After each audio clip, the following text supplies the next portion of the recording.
Very good morning seventh class. हमारा first chapter हो रहा था। तो फर्स्ट चैप्टर स्वच्छंद प्यार में हमारा क्या था, पहली पंक्ति और दूसरी पंक्ति हमारी कंप्लीट हो गई थी पिछले वीडियो में। अब हम नेक्स्ट क्या देखेंगे, तीसरी पंक्ति भी देखेंगे। ठीक है, तो सभी बच्चे रीडिंग करते रहेंगे।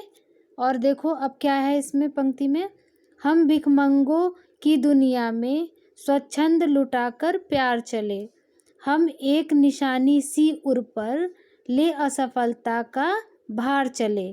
ठीक है, अब देखो इसमें कवि क्या कह रहे हैं। कवि क्या कह रहे हैं, कवि कह रहे हैं कि ये जो दुनिया है वह बड़ी ही स्वार्थी है। ठीक है, लोग स्वार्थ में इतने अंधे हैं कि बस भिखमंगों की तरह क्या करते हैं, कुछ ना कुछ मांगते रहते हैं। ठीक है, अगर कवि स्वार्थी नहीं है इसलिए उन्होंने स्वार्थी दुनिया पर बिना किसी शर्त के अपना अनमोल प्यार लुटाया है। कहने का क्या मतलब है, कहने का मतलब ये है कि ये जो दुनिया है वह कैसा है, स्वार्थी है ना, लालची है। ठीक है, हर समय कुछ ना कुछ मांगना ही जानता है। जैसे कि आप देख लो, जैसे कोई भी व्यक्ति हो, कुछ भी अच्छा लगे, ठीक है, तो किसी न किसी बहाने से कोई इंसान ये मन में या आता है लालच कि काश ये मुझे मिल जाता, है ना।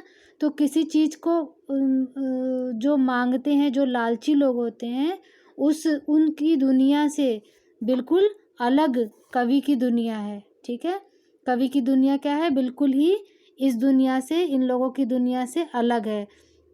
इसीलिए यहाँ पे कवि क्या कह रहे हैं, दुनिया को भिखमंगों की दुनिया कह रहे हैं, है ना, कि ये कुछ न कुछ मांगते रहते हैं। लेकिन कवि क्या है, ये कुछ मांगते नहीं है, ये अपने में ही खुश रहते हैं। इनके अंदर कोई भी स्वार्थ भावना नहीं है, बल्कि ये क्या करते हैं, अपने अनमोल वचन लुटाते चलते हैं। मतलब अपने बातों को, अपने प्यार को दूसरों पर न्यौछावर करते हुए आगे बढ़ते रहते हैं। ठीक है, आगे की पंक्ति में देखिए क्या है, हम मान रहित अपमान रहित जी भरकर खुलकर खेल चुके, हम हंसते हंसते आज यहाँ प्राणों की बाजी हार चुके।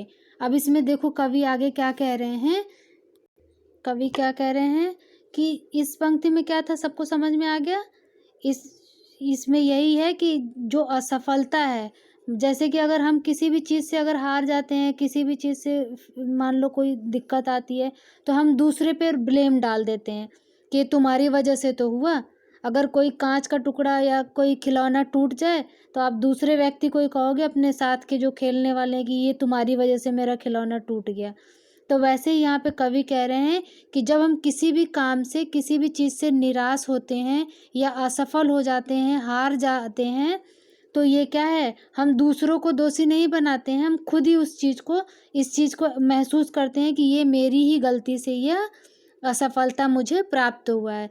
तो वो जो दीवाने लोग होते हैं वो अपने जीवन में क्या है, बहुत सारा असफल और हार का स्वाद चख चुके हैं। मतलब इस बोझ से वह ऊपर उठ चुके हैं, अब उनको इस चीज़ का दुख नहीं होता है। मान रहित अपमान रहित, मान रहित अपमान रहित, मतलब इनके लिए मान और सम्मान कोई भी मायने नहीं रखता है। इनको किसी भी इन सब चीज़ों से फ़र्क नहीं पड़ता है।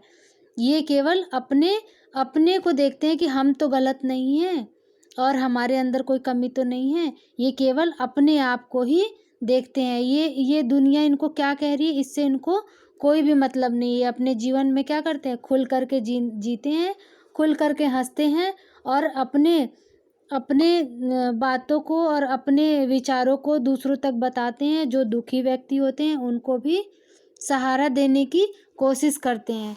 कैसे व्यक्ति, जो दीवाने व्यक्ति होते हैं। ठीक है, आगे देखेंगे कि क्या है इसमें, हम भला बुरा सब भूल चुके, नतमस्तक हो मुख मोड़ चले, नतमस्तक हो मुख मोड़ चले, अभिशाप उठाकर होठों पर वरदान दृगों से छोड़ चले। अब देखो इस पंक्ति में क्या कह रहे हैं, कवि कह रहे हैं कि यहाँ पर हम सांसारिक नियमों, बंधनों से मुक्त हो चुके हैं। अब हमें क्या करना है कि हम आगे ही बढ़ते जाएंगे। ठीक है, उनके लिए खुद के नियम को भी वो क्या करते हैं, तोड़ते हुए आगे बढ़ जाते हैं। वो किसी के भी नियमों का पालन नहीं करते हैं। दीवाने क्या हैं, इतने मस्त मौला होते हैं दीवाने कि वह खुद के नियम को भी और हर नियम को तोड़ते हुए आगे बढ़ जाते हैं। वह किसी का भी अहित नहीं करते हैं और ना ही वह किसी को दुख पहुंचाना चाहते हैं। इसलिए वो क्या करते हैं, अपनी तरफ से भलाई करते हैं और दूसरे अगर उनको बुरा भी कहते हैं या बुरा भी कुछ बोलते हैं या कुछ कहते हैं तो वो भी वह चुपचाप से सुन लेते हैं और आगे चले जाते हैं। ठीक है, अब देखो नीचे की पंक्ति में क्या है, अब अपना और पराया क्या, आबाद रहे रुकने वाले। अब यहाँ पर इस दुनिया में हमारे लिए अपना पराया क्या है, कुछ भी नहीं है। जो यहाँ पर रुके हुए हैं वह क्या रहें, खुश रहें, आबाद रहें। हम तो सभी बंधनों को तोड़ करके आगे निकल रहे हैं। उनके लिए किसी भी तरह का कोई बंधन नहीं है दीवानों के लिए। ठीक है, तो ये कविता आपकी पूरी हो चुकी है।